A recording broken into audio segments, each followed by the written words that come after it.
dasarnya ada keraguan, terutama dari pengacara-pengacara 02 ini, karena dia kehilangan argumentasi itu, akhirnya masuk pada argumentasi yang kita sebut retarded. Sebetulnya argumentasi yang retarded itu artinya ya bolot itu.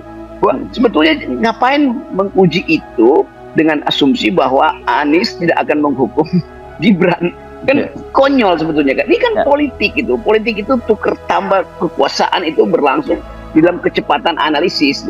Jadi kelihatannya juga tim penasihat hukumnya 02 ini gagal untuk memakai nalar hukum dan diterjemahkan menjadi permainan politik kan. Enaknya berdebat soal hukum, dia bisa berakibat penalarannya kita batalkan demi kepentingan politik atau demi keuntungan politik.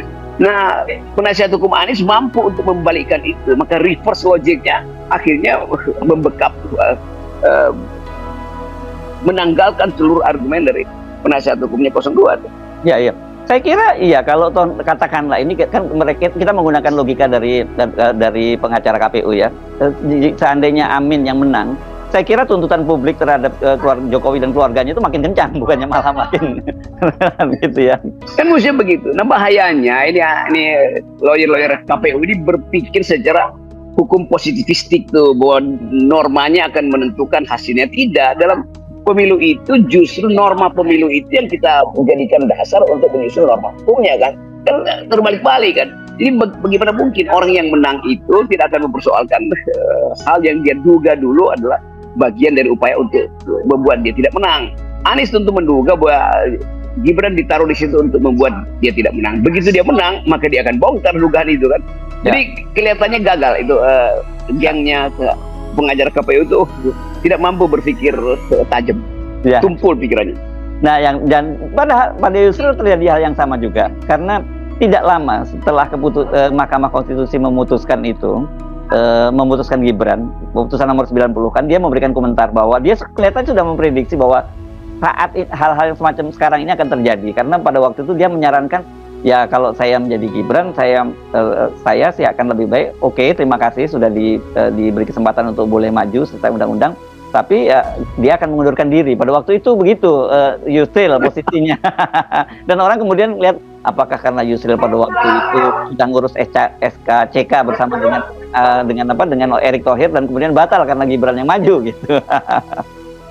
Kelihatannya Yusril kawan baik saya itu terjebak di dalam upaya untuk menyelamatkan koalisi yang sebetulnya di dalam koalisi sendiri itu ada tukar tambah yang belum selesai. Itu dasarnya itu. Dan Yusril menganggap bahwa kalau dia berhasil nanti tukar tambahnya akan diuntungkan dia kalau dia berhasil di MK itu. Tapi saya kira nggak begitu, karena tetap kita lihat bagaimana tekanan politik publik, tekanan moral internasional itu membuat MK itu berpikir makin lama makin bagus itu, makin akal sehat tuh. Sementara dalil Yusril CS itu dari awal tidak berubah, kan itu konyolnya kan. Jadi ini yang disebut dalam teori manajemen konflik namanya rolling plan itu. Jadi rencana itu disusun berdasarkan apa yang sedang berlangsung. Nah, kalau dalilnya Yusril tetap seperti sekarang, orang ingat bukannya dulu Anda justru yang berpikiran masuk akal, kenapa sekarang jadi ngotot untuk hal yang tidak masuk akal tuh. Jadi tetap kita lihat bahwa kondisi psikologi dari lawyer-lawyer ini udah terganggu sebetulnya. Ya, jadi kalau lihat dari dua indikator tadi ya, Bung Rocky, adanya perubahan pada majelis hakimnya dan kemudian pada lawyer-lawyernya, peluang untuk memenangkan gugatan itu sangat besar ya dari 01 dan 03. Akhirnya peluang itu tiba akhirnya tuh. Karena terlambat sebetulnya. Nah, peluang ini yang harusnya memberi booster tambahan bagi proyek hak angket DPR, kan mestinya begitu yang terjadi kan. Jadi moral supportnya udah dapat, maka tinggal satu langkah lagi, apa yang diputuskan di Mahkamah Konstitusi atau yang sedang dibicarakan di Mahkamah Konstitusi harusnya memperoleh penguatan di hak angket. Karena itu hak angket juga adalah paralel sebetulnya dengan Mahkamah Konstitusi. Untuk apa? Ya untuk menghasilkan demokrasi. Bagaimana menghasilkan demokrasi? Ya, jatuhkan Jokowi kan itu kan. Ya. Oke teman-teman, selamat datang kembali di channel ini. Rocky Gerung memberikan tanggapannya mengenai soal kecurangan di Pilpres tahun 2024 ini.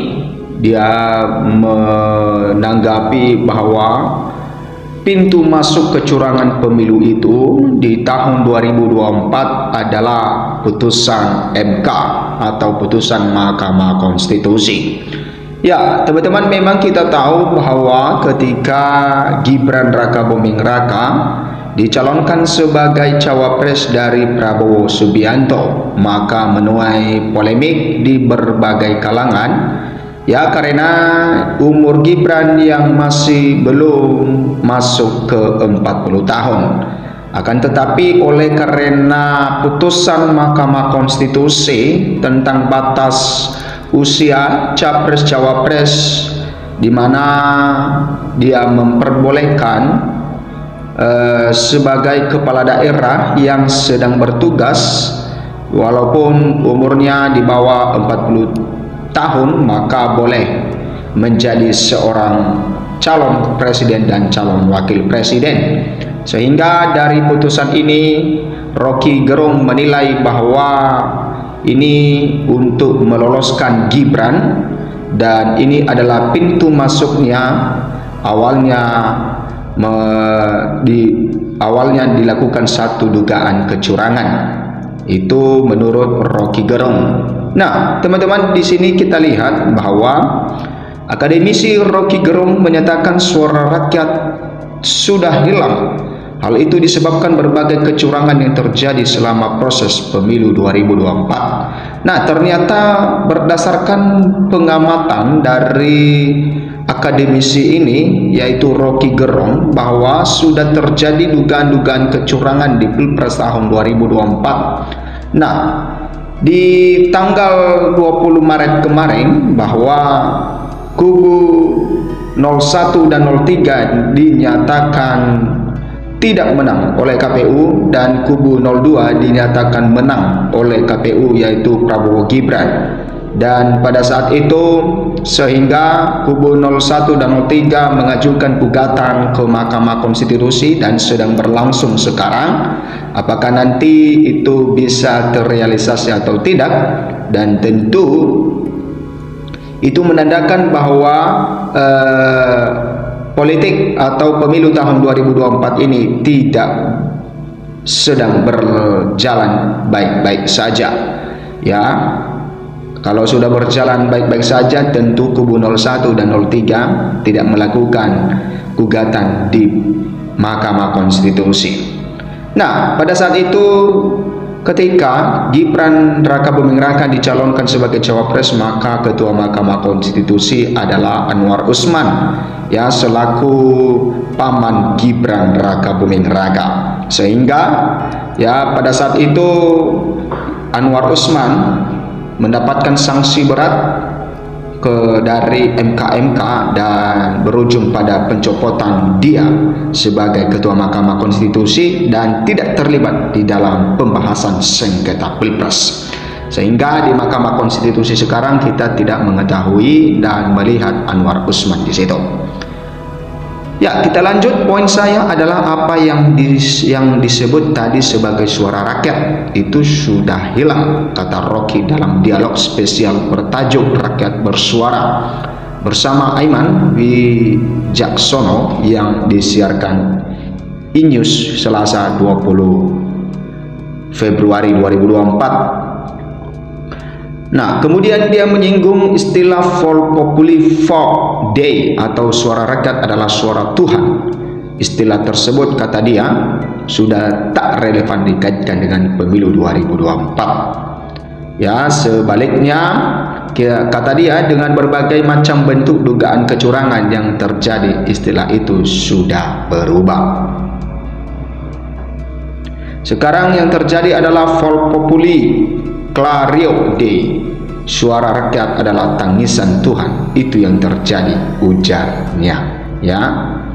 Kemudian Rocky Gerung menilai sudah tidak ada gunanya berbicara data-data kuantitatif yang ditunjukkan lewat perolehan suara pemilu 2024. Pasalnya dia menuding bahwa apa yang terjadi merupakan hasil desain yang telah dilakukan jauh sebelum pemilu 2024 digelar. Nah, teman-teman, ternyata bahwa menurut Rocky Gerung ini apa yang sudah terjadi di pemilu tahun 2024 ini itu sudah dirancangkan atau sudah didesain sebelum pemilu ini. ya jauh-jauh sebelumnya sudah didesain bagaimana ya pemilu ini bisa nanti jalannya pemilu ini dengan baik. Jadi sekali lagi enggak ada gunanya yuk bicara tentang data-data kuantitatif kalau kita enggak ingatkan pintu masuk kecurangan itu adalah keputusan Mahkamah Konstitusi, MK ad tutornya. Nah teman-teman, itulah yang disampaikan oleh Rocky Gerung menanggapi tentang pemilu atau dugaan-dugaan kecurangan di dalam pemilu tahun 2024 ini, dan sedang ya terjadi gugatan-gugatan yang diajukan oleh kubu 01 dan juga kubu 03 di Mahkamah Konstitusi, dan tentu kita melihat dan memperhatikan hal ini dan kita mempercayakan kepada Ketua Mahkamah Konstitusi yang baru supaya bisa memberikan keadilan bagi perkara ini dan bisa ya amanah atau tugas yang telah diberikan kepadanya bisa dia pertanggungjawabkan dengan baik. Terima kasih, berikan komentar Anda, sampai jumpa di video berikutnya.